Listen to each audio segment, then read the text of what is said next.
अब आज जब इलेक्ट्रॉनिक्स की दुनिया है, जब गैजेट्स, मोबाइल, रील्स, इन सब की दुनिया है, उसमें आप बाल साहित्य को कहाँ देखते हैं?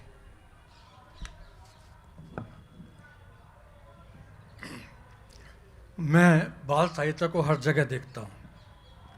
वो इलेक्ट्रिक दुनिया में भी है, वो प्रिंट मीडिया में भी है, हर जगह। कहाँ नहीं है बाल साहित्य?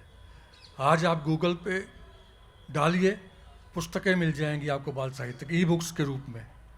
आज आप किताबों की दुनिया में जाइए, नेशनल बुक ट्रस्ट इतनी किताबें बेचता है कि बाल साहित्यकार को साल में 8-8 लाख रुपए की रॉयल्टी मिलती है। ये मैं अनुभव से बता रहा हूँ।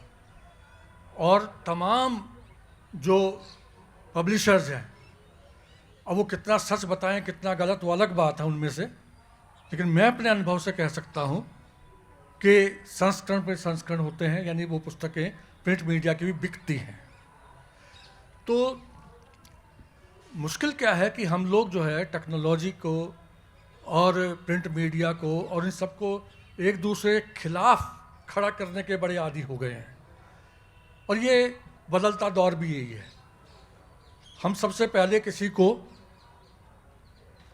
के खिलाफ विरोध में खड़े करके देखते हैं, चाहे वो राजनीतिक पार्टियां हों, चाहे वो किन्हीं की उपलब्धियां हों। यानी प्रतियोगिता की जो भावना होती थी, जो भावना जो है जिसको स्पोर्ट्समैनशिप कहते हैं, वो एक तरफ होकर के, दूर होकर के घरों में भी हम कह रहे होते, देखा वो अपने क्लास में जो है फर्स्ट आया, उसने इतने मार्क्स लिए, तू क्या है, तू दिन भर खेलता रहता है, कूदता रहता है, बातें नहीं मानता। बच्चों को भी हम ऐसे लताड़ते रहते हैं, उनको खामा खां एक खास किस्म के प्रेशर में हम डाल देते हैं।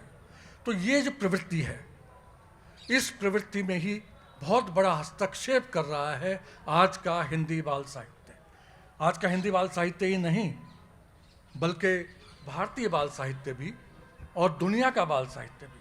उत्कृष्ट बाल साहित्य तो कम से कम इसमें कर रहा है वो सामूहिकता, वो एक दूसरे के प्रति सद्भावना, जिसको हम कहते हैं कि एक दूसरे का होकर एक दूसरे को सम्मान देने की बात करते हुए मैं यहाँ पर आपको आज ही दैनिक हिंदुस्तान में संजीव तेंदुलकर का बाल साहित्य पर जो विचार है वो पढ़ना चाह रहा हूँ।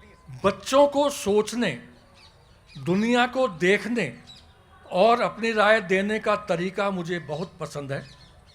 आइए बच्चों की आशाओं, उनके सपनों और भविष्य को लेकर के आगे जरा ध्यान दीजिए। आइए बच्चों की आशाओं, उनके सपनों और भविष्य को लेकर के उनके विजन को सुने और सहभागिता को, उनके अधिकारों को बढ़ावा दें।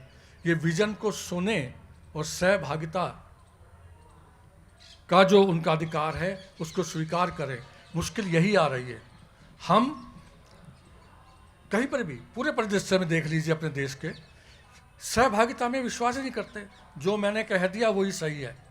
मैं ही, अगर मेरी पार्टी बड़ी है तो मैंने जो किया उसी को मानना पड़ेगा आपको। मैं आपसे चर्चा भी नहीं करना चाहता। खाता ना भाई, हमने जो कही वही सही। यानी दूसरे विपक्ष के लोग रोते रह जाते हैं कि हमारी बात ही नहीं सुनी। अरे भाई, हमें भी सुन लेते, हमारे विचार भी ले लेते। नहीं, जनता ने हमें कहा, यही सब जगह हो रहा है। उसी में हस्तक्षेप कर रहा आज का बाल साहित्य। देखिए, बच्चा जो है, इन्होंने 2 बात जो कही है, मैं तो बार बार लिखता रहा हूं इस चीज को। बच्चा केवल सुनने के लिए नहीं है, बच्चे को आज का बाल साहित्य आवाज दे रहा है। आज का बच्चा जो है वो भी अपनी बात कह सके, ये उसका अधिकार है। इस अधिकारों को तमाम लोगों ने माना है, अच्छे चिंतकों ने। और इसके साथ ही बच्चे को भी सहभागी बनाइए। और उसके लिए सहभागी कब बनाएंगे? जब बच्चे को आप दोस्त मानेंगे, मित्र मानेंगे।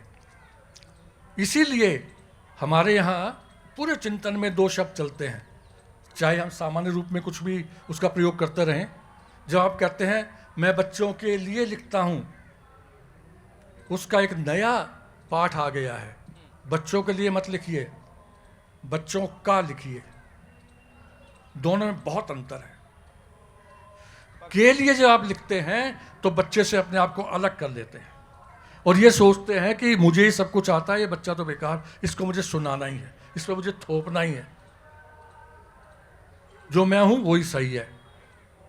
अगर मैं अपने दोस्त के साथ बात करूंगा तो बच्चे से कहूंगा जाओ ये मोबाइल पकड़ो और अपना देखो, अपनी जान ऐसे छुड़ाता हूं नहीं।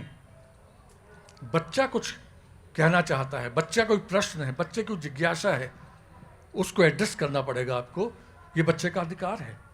तो बालक जो है उसका साहित्य जो लिखते हैं वही सर्वश्रेष्ठ साहित्य भी होता है। बच्चे का साहित्य आप लिखते ही तब है जब बच्चों की दुनिया का आपको में आप साथ होते हैं, वही हो जाते हैं।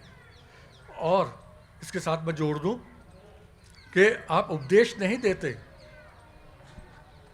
लेकिन इसका अर्थ ये नहीं कि आप उनको, बच्चों को अपने अनुभव से परिचित नहीं कराते। मित्र की तरह से आप अपनी समझ को बच्चे के साथ शेयर करते हैं, साझा करते हैं, उसके ऊपर लादते नहीं। तो ये जो आज का जो दौर है, उस दौर में से ये बातें निकल करके आ रही हैं। आपने प्रश्न इससे किया, लेकिन मैं ये चाहता था, मुश्किल क्या है कि हम चिंतन बातचीत तो बहुत करते हैं, लेकिन मुझे नहीं पता आप में से बाल साहित्य को पढ़ने वाले कितने हैं। कितने घरों में आज भी बाल साहित्य की पत्रिकाएं आती हैं, कितने घरों में बाल साहित्य की पुस्तकें खरीद करके पढ़ने का रिवाज है, या किन किन बाल साहित्यकारों को आप जानते हैं, या बाल साहित्य की कुछ लोग हैं जानते हैं, देखिए हाथ उतारे तो है ना, आते हैं आपके यहाँ, देखिए आते हैं जी, सब। तो ये बहुत बड़ी बात है।